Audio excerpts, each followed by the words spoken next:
Excellences, Mesdames et Messieurs, j'ai l'honneur de donner la parole à la présidente de l'Assemblée générale, Son Excellence Madame Annalena Baerbock. Vous avez la parole, Madame la Présidente.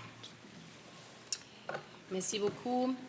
Excellencies, on the International Day of Solidarity with the Palestinian People, we commemorate the adoption of Resolution 181-2 by the General Assembly on November 29, 1947. That resolution, almost as old as this institution, laid the foundation for the two-state solution and called for the establishment of both an Arab state and a Jewish state in Palestine. But while the Jewish state, the State of Israel, is a recognized member state of the United Nations, the Arab state, the State of Palestine, is not. 78 years later, Palestine has still not been admitted to the UN as a full member.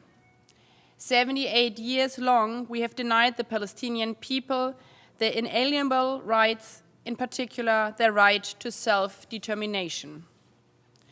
Given the interlinkage between this institution and the two-state solution, and as the Secretary General has reminded us, self-determination, the right to live in its own state, is not a privilege to be earned.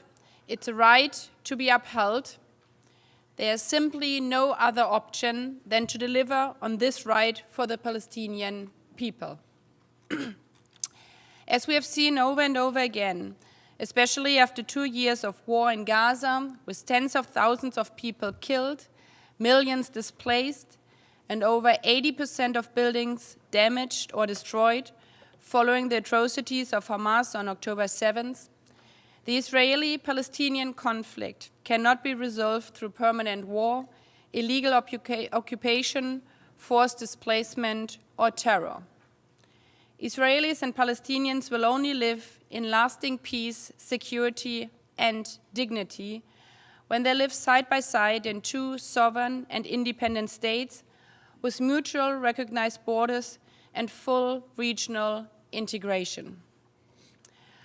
While a tenable solution has eluded us for decades, today there is a ray of hope and a genuine opportunity for a path to peace between the people of Palestine and the people of Israel.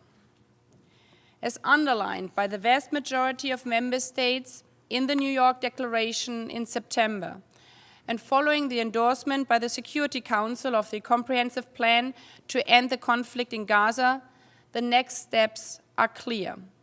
The ceasefire agreement must be implemented in all its phases, leading to a permanent end of hostilities, including a political plan.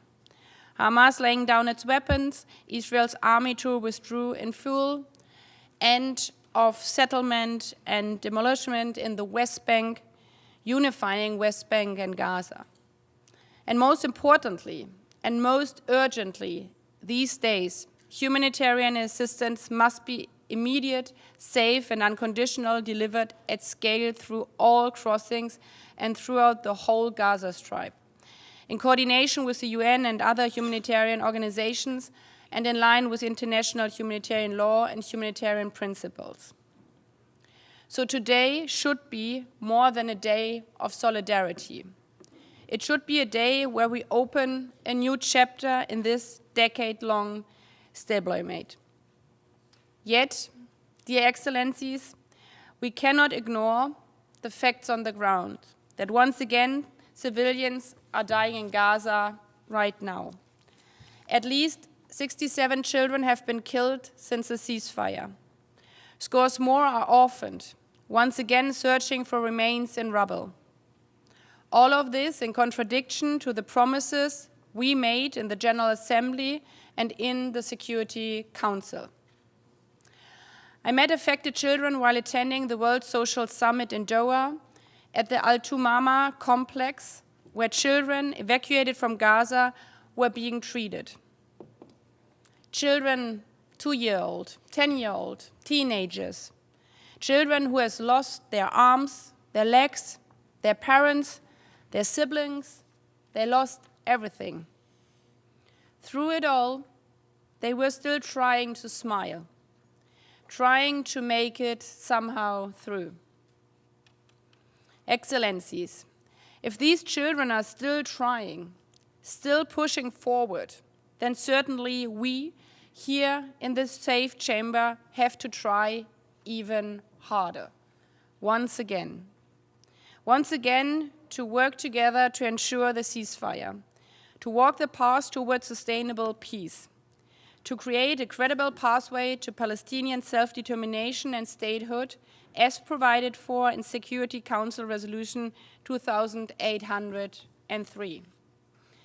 And to realize the two-state solution and deliver a just, peaceful, and lasting settlement of the Israeli-Palestinian conflict, in line with the UN Charter, international law, the New York Declaration, and previous UN resolutions. I thank you. Je remercie Son Excellence Madame Annalena Baerbock pour son importante déclaration. Notre commission vous remercie de votre rôle déterminant à la tête de l'Assemblée générale dans le traitement de la situation dans le territoire palestinien occupé.